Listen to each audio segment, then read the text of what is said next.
Hello and welcome to another one of my videos. In this one we're going to be looking at some financial concepts, of the most very basic of them. Now you remember that I have said repeatedly that your intelligence really follows a process of gaining knowledge, then understanding that knowledge, and then applying it, which is wisdom. And as part of that knowledge and understanding, you need to break things down into the most basic of concepts, the most simple denominator there, the concepts that then build together like Lego blocks into other understanding and other major concepts. In this one, I was very pleased.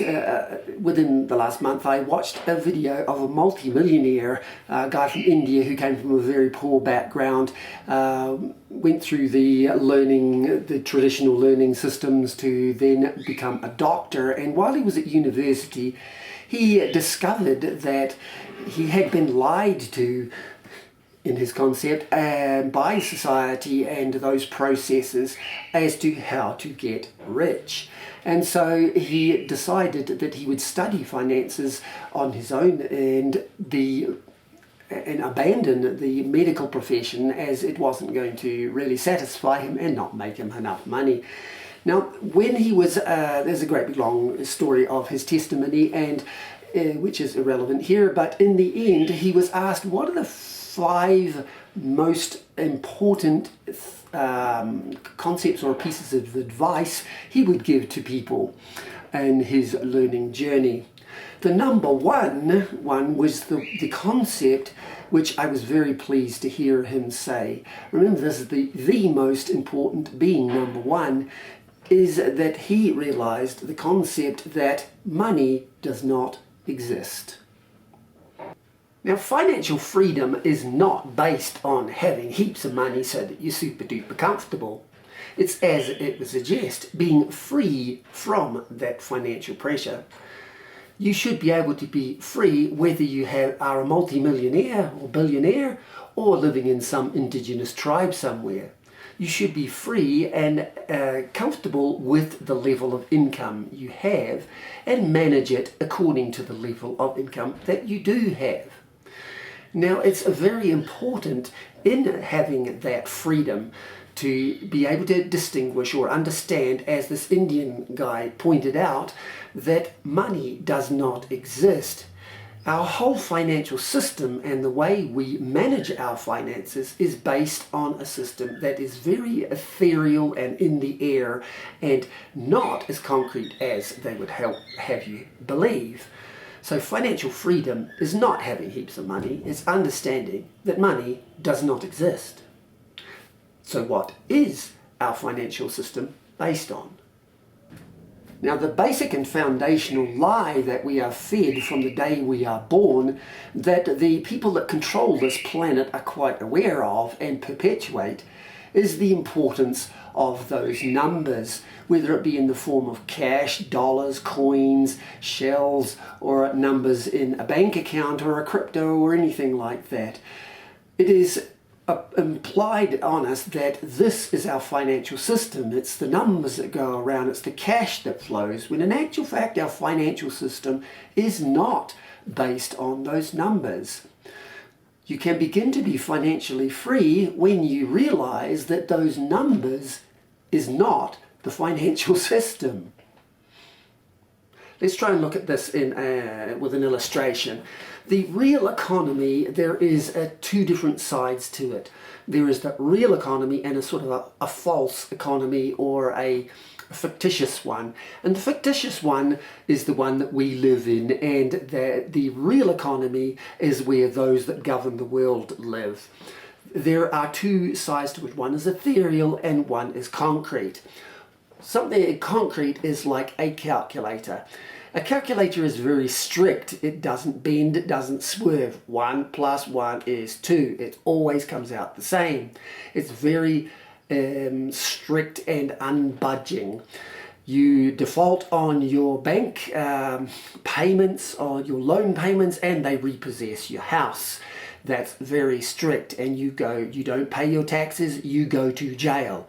That's calculator mentality. 1 + 1 is 2. concrete numbers, numbers that always supposedly add up or don't add up, but they always are very strict in the calculator. However, the real economy of the world functions outside of this calculator. There is the concrete part of the equation and the outside ethereal part of the equation.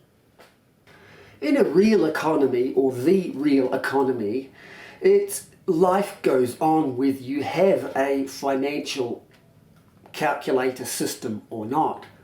The sun shines, plants grow, things produce, things eat things, chemical reactions happen, things change, we eat food, and eating that food gives us energy to then process these chemicals and stuff and make computers and bits and pieces and things and the things that we need. It's all the activity that happens whether you like it or not. You have an Indigenous person, this is what I've learned actually, it's very interesting working with Indigenous tribes. You get to look at life from its very basic foundational concepts, and some of these are in Indigenous tribes is the economy. They, in some of the tribes we work with, they just go out into the jungle and find stuff. Some makes things grow, they shoot a monkey down and they eat it, and that's it. That's their economy. It's there, they use it. They have no calculator. In fact, the Piaroa people on the Venezuelan-Colombian border, they have so little use for the calculator in their lifestyle that they only have numbers 1, 2, 3, 4, and 5. After that, it's many. They don't do math because they don't need to. Their economy is so basic and back to the basics of it grows, we eat it. That's their economy. They don't trade anything, they don't have money, they don't even count past 5. So the next level up from that is another tribe, the Pocos, who are inland into Colombia a bit more. They grow things and then they barter and exchange. They don't use the calculator either much. They have one object and have another object. And this is where the beginnings of your transactions and your calculator starts to happen. When you have an object and there's two parties that want this object, they have to decide on a value of this object to be able to make a swap. Like, let's got carrots and fish, and we're going to swap the carrots for some fish. You have to decide how much that carrot is worth and how much the fish is worth so that you can make a comparative swap. And that is the basis of the beginnings of your calculator and why you need the calculator. When you do your transaction, you decide on what that value is, and that is where the foundations of our whole financial system begins. We decide arbitrarily how much something costs. If we have a cup, it could be worth 1 cent, or it could be worth $1 million. Depending on what the two parties think that value is. That value can appear and disappear at will, depending on the agreement of the two people. And this is where things like inflation and all sorts of things happen, because it's a difference in opinion of what that value is. Now, this is what I would like to do some more videos on in the future, is looking at real value as opposed to a fake value, so that you apply those numbers. Now, once you have those two parties have decided on a value and then make this swap, well, they've got to keep track of it, and that is where the calculator comes in. Now, the worldwide people who, the world, what do you call them, the rulers of this world, the nefarious people there, they live outside of the calculator and have us trapped in the calculator. And not only do they live outside of that calculator, they run the calculator as well. And in the calculator, just like on a normal one, you have these function buttons, and once you decide on a value, you input the value, add the values, subtract the values, and do lots of maths, and it all appears on the screen, and that's what you owe or have or don't have theoretically, according to what has been agreed on.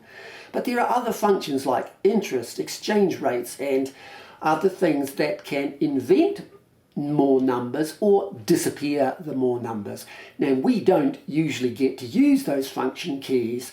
The ones that rule the world do. They input and output using the function keys from outside, while we're stuck in the calculator with just the number pad, the plus and the minus, and the times and multiply buttons. They live outside it and control the other function buttons as well. Their economy is all about controlling you, taking possession of you, abusing you, and everything outside of the economy, using the calculator to control you. So you need to learn that concept. Money does not exist. Money is a representation of the business that happens outside it on what we agree on. And then we use a calculator, which is the banking system, the cash system, the cryptocurrency system, all those, to keep track of the numbers that we have agreed on. But you have to remember that the agreement can change. It can appear, disappear at will. But once it's in the calculator, it is very strict.